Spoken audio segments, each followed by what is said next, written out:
Sitting out here in the garage, and I done taught my daughter a new trick with the chickens. Y'all watch this.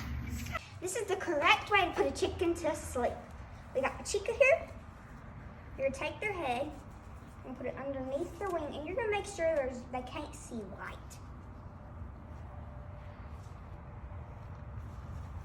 Okay, and once you know you got that good, you're gonna take them around.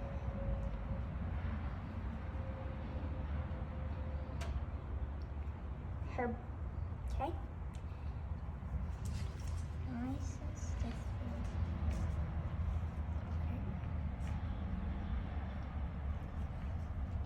Okay, she's not dead. She's just like nausea. Okay, and watch this.